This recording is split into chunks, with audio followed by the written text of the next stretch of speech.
Naniniwala po ba ang Malacanang na may nag-udyok po sa mga OFWs para makilahok po sa Zero Remittance Week? At may balak po bang imbestigan ito ng gobyerno kung sino ang nasa likod ng mga nasabing hakbang? Kung may nag-uudyok po, siguro po wala tayong personal na knowledge, wala rin po nakakarating na official na komunikasyon patungkol dyan sa palasyo.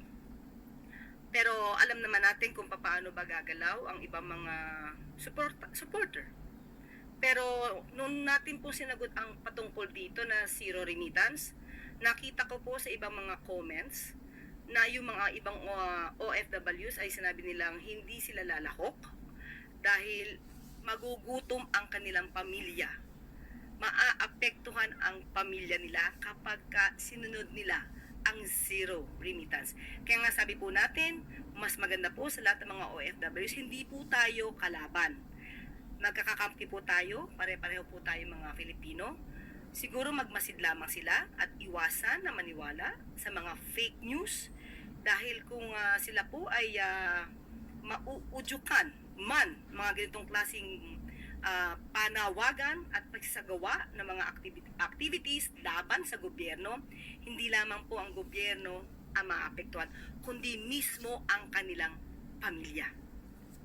Yusek, may nakikita din po ba kayong legal liabilities doon po sa mga nag-uudyok sa mga OFWs? Sa ngayon po, of course, kapag ka po ito'y nag-uudyok, meron po tayo sinasabing mga inciting to sedition. Bakit?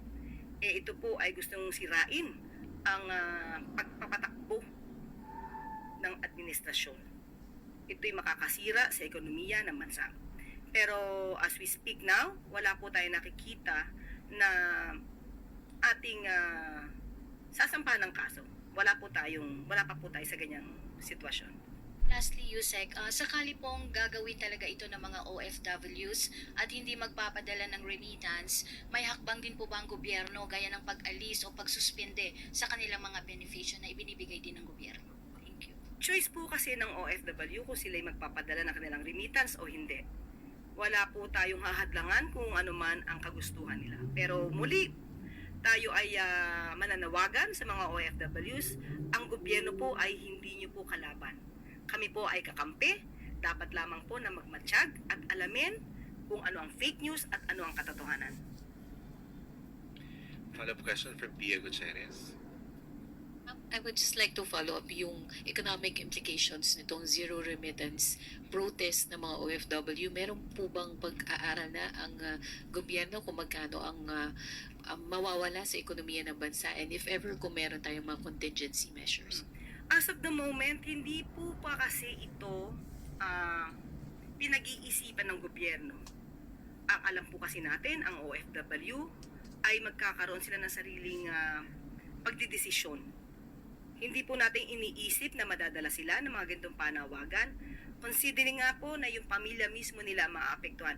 Kagaya ng aking sinabi, yung mga comments, mas marami pong nagsasabi na hindi sila lalahok sa ganitong panawagan dahil ayaw nila mismo ang kanilang pamilya ang maghirap at magdusa sa mga issue ng politika. Gilbert Berdes.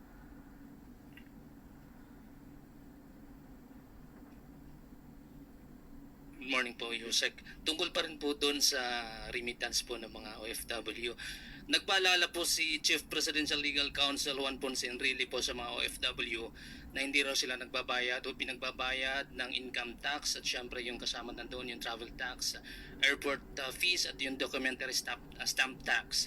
At ayon po kay Enrile, sa bawat action daw po ay may katapat na reaksyon or counter action po ng gobyerno. Possible ho ba na nakikita po ba natin yung possibility na humantong po doon sa pagkakatanggal o pagkakasuspinde ng tax privileges po ng ating mga OFW yung hakbang na yan?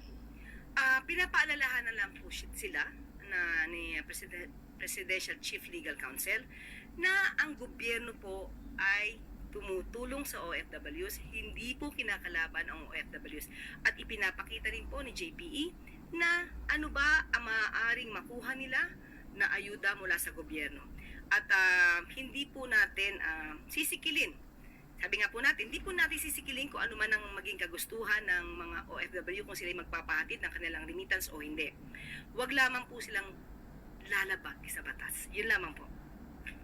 Follow up lang po. Ano po kung alam na po ng Pangulo, alam na po ba ito ng Pangulo yung issue ito at ano po yung directive ng Pangulo kung meron man? Nalaman na po ito, especially at nagbigay na nga rin po ng mensahe ang ating Presidential Chief Legal Counsel. Sabi ko nga po kanina ay wala pa po tayong ginagawang anumang legal na aksyon dahil alam po natin ang OFWs po ay mayroon silang sariling pag-aanalisa sa mga pangyayari.